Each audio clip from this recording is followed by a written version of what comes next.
ஒரு இளைஞன் விவேகானந்தர் கிட்ட, என் வாழ்க்கையில எனக்கு தேவையான எல்லாமே இருக்குது, ஆனாலும் எனக்கு அமைதி இல்லை, மனம் குழப்பத்தில் இருக்குது, தியானம் பண்ணணும்னு நினைச்சா கூட என்னால பண்ண முடியலன்னு சொன்னான். அப்பதான் விவேகானந்தர் அவனுக்கு ஒரு கதை சொன்னாரு. காட்டுல 3 துறவிகள் தியானத்துல உட்கார்ந்தாங்க. ஒரு நாள் முதல் துறவி கண்ணை திறந்து கருப்பு குதிரை ஓடுதுன்னு சொன்னாரு.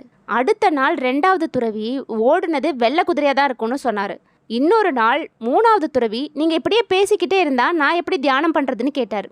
இவங்க 3 பேரும் கண்ணை மூடி தியானம் பண்ணதுக்கு பதிலாக மனசை மூடி தியானம் பண்ணியிருக்கணும். நீ மனமும் உதவி தேவைப்படுறவங்களுக்கு உதவி பண்ணு, உணவு தேவையானவங்களுக்கு உணவு கொடு, மருத்துவ உதவி தேவைப்படுறவங்களுக்கு மருந்து கொடு, படிப்பு தேவைப்படுறவங்களுக்கு படிப்பு கொடு.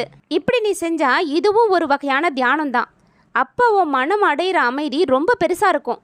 அமைதிங்கிறது தியானத்துல மட்டும் கிடைக்கிறது இல்லைன்னு சொன்னாரு. மன அமைதி வேணும்னா 2 விஷயத்த கெட்டியா பிடிச்சுக்கோங்க. 1, எதையும் எதிர்பார்க்காம மற்றவங்களுக்கு உதவி செய்யறது. இன்னொன்று, நன்றி உணர்வோட இருக்கிறது.